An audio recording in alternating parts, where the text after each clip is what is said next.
You want to support Roland Martin Unfiltered? Be sure to join our Bring the Funk fan club. Every dollar that you give to us supports our daily digital show. There's only one daily digital show out here that keeps it black and keep it real as Roland Martin Unfiltered. Support the Roland Martin Unfiltered daily digital show by going to RolandMartinUnfiltered.com. You can make this possible.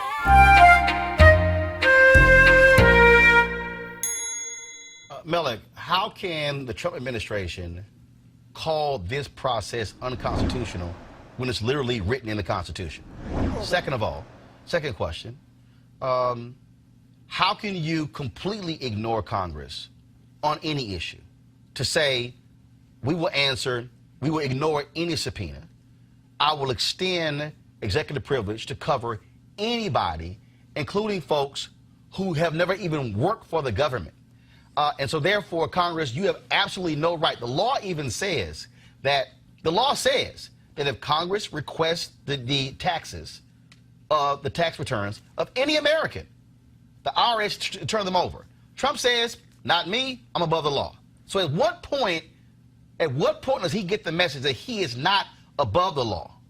Well, I don't think that, Trump can say, and we all can say, people who support him, we can say whatever we want about what the Constitution allows. This is a constitutional process. It shouldn't be any surprise that the president is critical of a process that's critical or investigating him. I think that... No, but he says it's totally unconstitutional. Well, of course, Trump is going to say things like that. So he's lying. Well, Trump is going to say things like that, and he will No, I'm asking you. Is he, when Donald Trump says... It's not, from everything that I've read, that there is nothing unconstitutional about this process. Right, because it's constitutional. I mean, the Constitution allows for it lays out a process where a president can be impeached, and if impeached, it goes for trial in the Senate. I mean, it's right there in the document. Yeah, it does. But your question, you had raised the point about whether or not this is something that, how can a president just totally ignore, congressional subpoenas and things like that. I think we probably saw in the case with Barack Obama, the Fast and Furious case, where his administration refused to turn over documents. Actually, it's not what I said.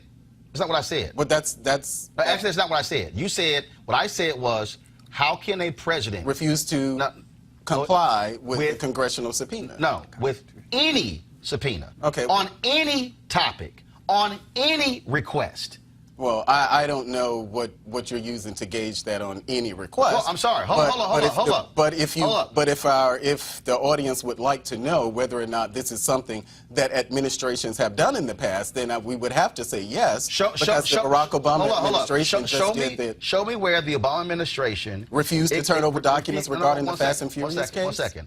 Show me where the Obama administration, on multiple investigations.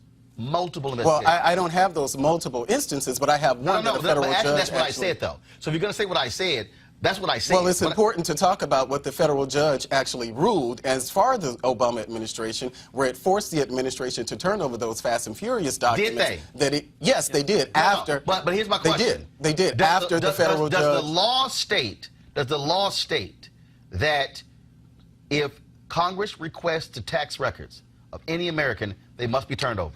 I think the law does say that. And Trump has said, I'm above the law, I'm not turning them over. But I don't know. Did a court rule on whether or not he was supposed to turn over? But there's a law already. So why do you need a court to rule if there's already a law? Well, because it's the same reason that we're actually, the conversation about John Bolton. Remember, people are, pulling their hair out saying that John Bolton actually refused to testify. What John Bolton said, what he asked was, he asked a federal judge to issue a ruling on whether or not he could testify, and that's where we are now. So what they're trying to do is say, fine, a federal judge must tell us we must. So basically what they're saying is, we want a federal judge to tell us we must comply with the law. Well, isn't that what they have the right to do? I think that's actually what... Even though the law is already the law. If you remember what Jonathan Turley was referring to last week, and he was talking about the process, the White House, they have every right to go to the court to get clarification on this issue of executive privilege. So you're saying that in a case of executive privilege, how can the White House assert executive privilege for somebody who's never even worked for the White House? Well, the federal judge who issued the ruling on McGahn, No. McGahn was a White House counsel. Right. I'm And talking about Corey Lewandowski, who has never worked for the White House. How can Donald Trump assert that I can extend privilege to anybody? Well, I don't know. What he's literally saying is that if Melik if you get called to Congress, if you get called before Congress, and about a conversation you had with Trump, Trump is saying, no, executive privilege. Well, Corey Lewandowski wasn't connected to this case, so No. Corey Lewandowski, when he went before Congress, Donald Trump sent White House lawyers who sat behind him, tell me if I'm wrong, Mustafa. You're right. Sat behind him and said he cannot answer any questions about any conversation with Donald Trump because Donald Trump has asserted executive privilege. How do you assert executive privilege for somebody who's never worked for you? So you're saying that Corey Lewandowski actually showed up for the hearing? When Corey Lewandowski showed up, Corey Lewandowski said, oh, I can't talk about that because the White House asserted executive privilege. That still seems like something that a court should actually decide, which is the point. No. Wait a minute, hold up, Mustafa. How does a court decide that, oh, this applies when he's never worked for the White House? Okay, but my point still about when I was mentioning Don McGahn, what the court ruled is that the Trump administration does not have blanket immunity. No. But it's my whole point. I get that one point about Corey Lewandowski. You going to court for a guy who worked for you is one thing. But to assert executive privilege, Mustafa, they didn't go to court who on never Corey even worked for you shows you how thuggish they are in terms of we don't have to answer jack. We will do what we want to do. Right. This is unprecedented. I mean, in the 5 presidents that I worked for before, no one ever tried anything like this. And that's the reason that they're finding themselves in the situation that they are. Now, the point is that the folks in the Senate have to actually do the right thing. And we, the people, have to get engaged in this process. I'm still amazed that we have marches for everything. We have marches for the environment, which is important. We have marches for gun violence, which is important. We've got to have people out here actually marching for our democracy, and there should be millions of people in the street when this moves to the Senate to say that we are going to hold you accountable if you do not do the right thing. And that's how we hold them accountable in the White House for this rogue administration. And I don't throw that word around loosely, based upon the actions that they've been moving forward on and how they've been approaching the law. They have no respect for the law. Right. Well, now they'll try and utilize the law. Kelly, and that's the real deal here. They don't have respect for the law. No. To sit here in the middle of this whole deal, and it is undeniable that they wanted Ukraine and held up this relief, this money to Ukraine, to investigate the Bidens, and to have Trump's thuggish lawyer, Rudy Giuliani, still going to Ukraine. He's there now, isn't I mean, bottom line is they don't care. And the reality is the founders set this up specifically for a person like Trump. For somebody who ignores and flouts the law to say the only way to hold him accountable is the impeachment process. But what's funny to me with this entire situation is even coming out of Trump's camp, no one's denying what actually happened. No one in his camp is saying that phone call didn't exist. No one in his camp is saying any of those things. They're just like, so what? Right. So what? So, and to Melik's point regarding the Obama administration and Fast and Furious, even with that whole debacle, the Obama administration still abided by the law. Yes, they exercised their right to go to a court. Keep in mind, Obama was a constitutional lawyer before he became president. He's a constitutional law professor. Like, his entire career outside of community organizing was, you know, rooted in constitutional law. So he knew what he was doing. And there was a question regarding whether that was constitutional, that he had to overturn it.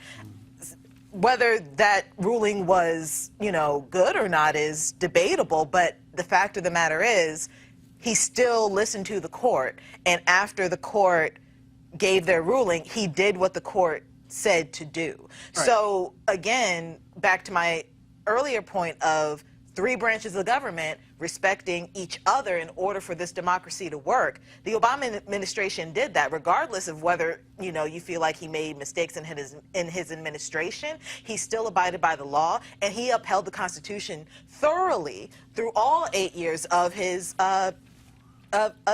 presidency. Well, what Obama did, yes, Obama did, his administration did turn over those documents, but he did that, I think it was probably about after 3 years, which is when the federal judge made the ruling forcing them to turn over the documents. So yes, the Obama administration did turn over those documents years after Congress had subpoenaed because them. that's how long it took for a ruling to come so, down. which connects to my point that I'm making, that the Trump administration, they had every right. But the court said hand over the documents. So I asked this question real simple, years down the Melik, this is road, real simple. Did Donald Trump ask Ukraine to investigate Joe Biden? It sounds like he did. And it was nothing perfect about the call. And was that wrong? Yeah. And why were Republicans, though, unwilling to own up to that? Why do they act like it's no big deal? Is it wrong for a president to ask a foreign entity for help in investigating a political rival? Yes, it is. The question is whether or not that's something that should be impeachable. Well, first of all, the Constitution defines that Congress, the House, determines that. And that a misdemeanor or high crimes are misdemeanors. It could be anything that they actually say that it is. Right. But you admit what he did was wrong. Well, I've always said that the president shouldn't have actually made that ask. Right, but it's a lot of Republicans don't even want to own up to that even being a fact. Well, we know how politics works. So whether it's Donald Trump or any other president, the question before the American people is whether or not we're moving towards this in the Senate. My answer is I'm pretty sure that that's not going to happen. But as we're seeing with the polls in all of the battleground states, that the fervor, the interest, the support for impeachment is actually declining in those battleground states. As far as the Democrats are concerned, here's the piece. At last time I checked, when I read the Constitution, it says nothing about battleground states. What it says is that's a political process. One second. Impeachment is a political process. What it says is that how do you hold the president accountable? And I dare say this here. If you are a Democrat or Republican, what you should not do is say, I'm going to take an action based upon what a poll says. What I'm going to do is, but 1 second, excuse me. What I'm going to say is I'm going to take an action based upon what is right, what is fair, and is just.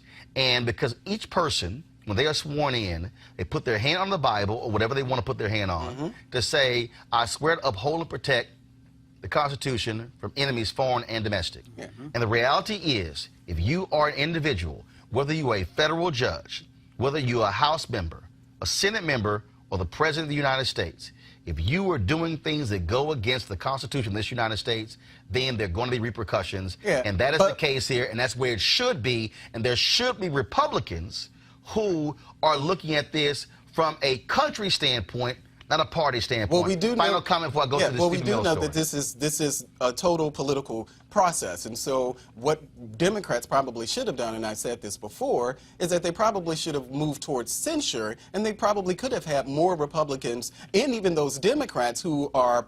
There's questionable whether or not you're going to have those Democrats come on to support it. I honestly think that, yes, they're absolutely going to impeach the president in the House. That has been the plan since day one, before he even took office, of making him a one-term president. And so as far as the party, the Democratic Party, and catering to that base who wants Trump to be kicked out of office, I think that they've got it. This is a slam dunk for them. Mustafa, go ahead. I was just going to say, let's remember when President Obama came in and leadership on the Senate side said we're going to do everything we can to stop him and to make sure that he is a on the night of his inauguration. President. That wasn't on the night of his inauguration. Actually, it was. No, it wasn't. We've been through this on your show before. We've been through this on your show before, Roland, and that's just factually incorrect. That was. I think that probably was referring to. Was it September? It was the fall of that year. It just wasn't, Roland. It just wasn't. I want people to disabuse the notion that we need to keep referring to Obama during a Trump era. But you have to. No, you don't. Actually, you don't. No, you don't. Kelly, here's your point. Go ahead. You first of all, you kind of can't compare Trump to the Obama administration because Trump hasn't done anything remotely parallel. They're still presidents, though. Okay, That's why so we that's compare like them. No, actually, But I'm saying, Kelly, but that's why we actually, if you compare want to them. compare Trump to anybody, you compare him to Nixon, you compare him to Clinton, you compare him to Andrew Johnson, and that is the three other presidents Who have where been you impeached. had either a formal impeachment process or an impeachment inquiry. That's the deal. But you cannot compare to Obama because Obama wasn't impeached, did nothing even close to getting impeached. But the reality is, But he obstructed Congress, but this president. It's Okay. nonsense. Finish your. Well, Kelly, so, first of all, well, Kelly, facts finish don't your lie. point. Finish your point, Kelly. Facts don't lie. Kelly, finish your point. Trump is not Obama. We are not in the era of Obama anymore, unfortunately. We're not even in an era of Obama that we actually will be proud of at the end of the day. We are in a Trump era. And like you said, we can't compare him to Obama because Obama never did anything to this level that rose to the level of impeachment. Trump has.